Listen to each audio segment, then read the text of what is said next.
अस्सलाम वालेकुम नाज़रीन, आप देख रहे हैं गुलकारियाँ और मैं हूँ AR गुल। जैसा कि आप जानते हैं कि हमारे इस चैनल से आपको शोबिज़ से जुड़ी शख्सियात के हवाले से मालूमात, उनके इंटरव्यूज़, आने वाली फ़िल्मों का अहवाल, सकाफ़ती तकारीब की कवरेज, लीजेंड शख्सियात जो अब इस दुनिया में नहीं है उनके हवाले से प्रोग्राम्स और जो कुछ भी शोबिज़ में हो रहा है उसकी तफसील आप तक पहुँचाने की कोशिश करते हैं। आज का हमारा एक प्रोग्राम जो है वो ख़ुसूसी तौर पर बरसग़ीर पाक व हिंद की जो अदाकारा गुलकारा सलमा आगा के हवाले से है। नाज़रीन, सलमा आगा का जब नाम आता है तो आपके जहन में फ़ौरी तौर पर जो सबसे पहले उनका मशहूर ज़माना गीत आता है, उसके बोल हैं, दिल के अरमा आंसुओं में बह गए, हम वफ़ा करके भी तन्हा रह गए।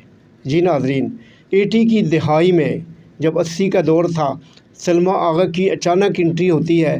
वो अपनी आवाज़, गुलकारी और फिर अदाकारी दोनों के हवाले से रातों रात सुपरस्टार बन जाती हैं। 1982 में बनने वाली फ़िल्म निकाह उनकी पहली फ़िल्म और जिसका ये सुपर हिट गाना, इसके अलावा भी इस फ़िल्म के जो दीगर नग़मात हैं वो भी सुपर हिट हैं। सलमा आगा जिन्होंने पहली फ़िल्म निकाह में राज बब्बर के साथ बतौर हीरोइन काम किया, अपनी खूबसूरती के हवाले से वो दुनिया भर में मकबूल रहीं। और सलमा आगा के साथ जो ये पहली फ़िल्म थी निकाह, इसमें राज बब्बर के जो मुकालमे हैं, नीली नीली आँखों वाली नीलोफ़र। जी नाज़रीन, तो वो नीलोफ़र बनी थी और उन्होंने फिर अपनी अदाकारी से अनमिट नकूश छोड़े। बाद में उनकी मकबूलियत का दायरा वसी हुआ, तो न सिर्फ बॉलीवुड बल्कि उन्होंने पाकिस्तान में आकर भी 20 के करीब फ़िल्मों में काम किया।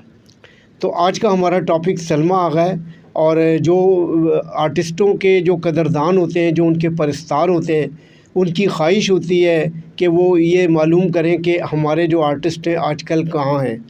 तो नाज़रीन, क्या आप जो उनकी वालदा थी नसरीन एक मारूफ़ फैमिली से ताल्लुक़ रखने वाली ख़ातून थी और उनकी जो शादी है नसरीन की, वो उस वक्त तो बरसग़ीर चूँकि इकट्ठा ही था, तो उनकी शादी जगाल किशोर मेहरा से हुई थी भारत में। और ये जगाल किशोर मेहरा जो हैं ये राज कपूर के मामू लगते हैं। इस तरह सलमा आगा की फ़ैमिली का बराह रास्त ताल्लुक़ राज कपूर के साथ भी मिलता है।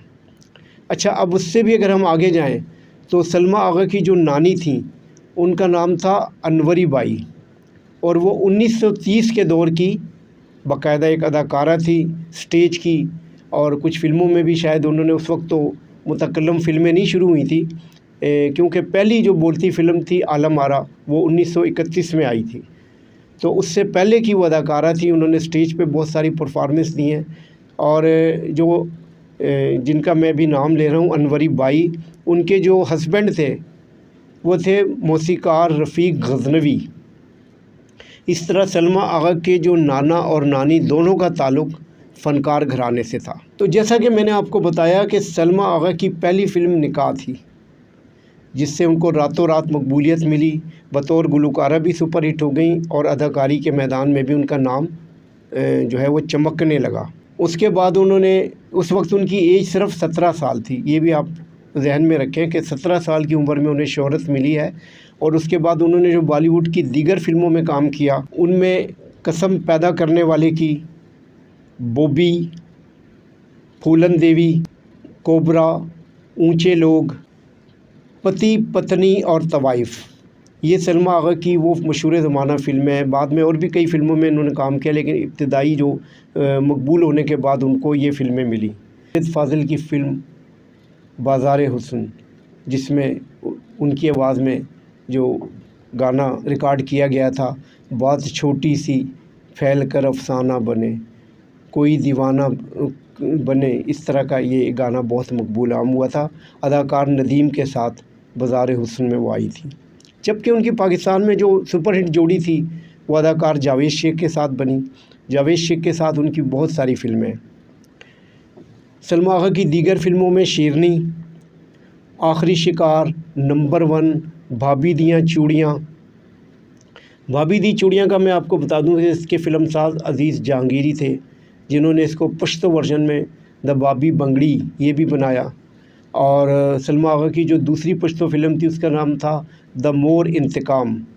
इसी तरह सईद अली ख़ान की जो फ़िल्म थी नंबर 1, इसके भी प्रोड्यूसर अज़ीज़ जहांगीरी थे, इसको भी पश्तो में बनाया गया। और जबकि एक और फ़िल्म घुंघरू ओ क्लाशनकोफ, ये भी पश्तो ज़बान की फ़िल्म थी जिसमें सलमा आगा ने काम किया था। तो ये सलमा आगा की वो फ़िल्में हैं पाकिस्तान में 20 फ़िल्में, जिनमें से ज़्यादातर सुपरहिट रहीं। चंद एक फ़िल्मों ने दरमियाने दर्जे का बिज़नेस किया। और इसी दौरान पाकिस्तान में काम के दौरान ही जावेद शेख के साथ उनकी अंडरस्टैंडिंग हो गई। और सलमा आगा की सबसे पहली जो शादी है वो जावेद शेख के साथ हुई। अच्छा, जावेद शेख से शादी से कबल एक लंदन के बिज़नेसमैन थे महमूद सिपरा, उनके साथ सलमा आगा की मंगनी हुई थी और तस्वर किया जा रहा था कि सलमा आगा की शादी महमूद सिपरा से होगी, लेकिन फिर वो ब्रेकअप हो गया और पहली शादी उनकी जावेद शेख से हुई, लेकिन वो कुछ अरसे बाद ये शादी ख़त्म हो गई। एक बार मिलो हमसे तो 100 बार मिलेंगे, हम जैसे कहाँ तुमको तलबगार। सलमा आगा ने दूसरी शादी स्क्वाश के जो खिलाड़ी थे, वर्ल्ड चैम्पियन थे, रहमत ख़ान से उन्होंने दूसरी शादी की और 2010 तक उनकी ये शादी बरकरार रही।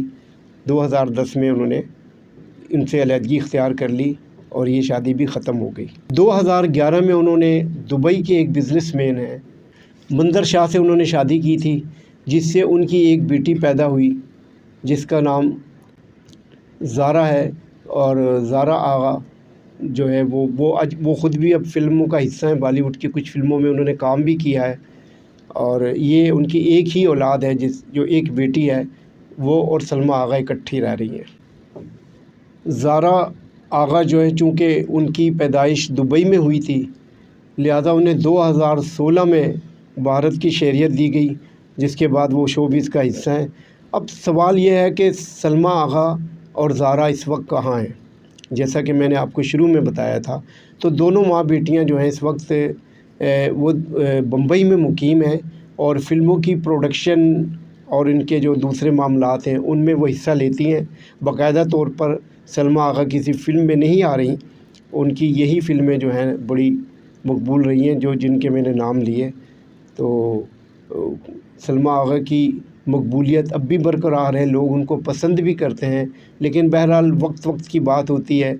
जो 1980 का दौर था, 80 से 90 का जो दौर था, उसमें सलमा आगा की मकबूलियत आसमान की बुलंदियों को छू रही थी और उनकी ख़ूबसूरती, उनकी अदाकारी, उनकी सलाहियतें और उनकी गायकी, ये हर जगह इसका तूती बोलता था। आज सलमा आगा किसी हद तक गुमनामी की ज़िंदगी बसर कर रही हैं, लेकिन पाकिस्तान में भी उनके चाहने वाले मौजूद हैं और बॉलीवुड में भी उन्हें पसंद किया जाता है। तो आज का हमारा टॉपिक सलमा आगा था। सलमा आगा के हवाले से मैंने मालूमात पहुँचाई हैं। अगले किसी प्रोग्राम में हम किसी और शख्सियत को ज़ेर बहस लाएँगे। आज का प्रोग्राम आपको कैसे लगा?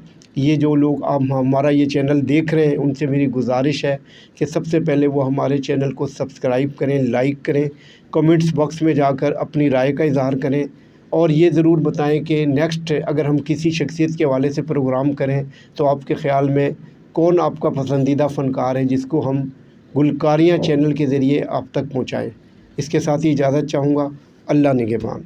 हम बनके तुम्हें प्यार की महकार मिलेंगे, हम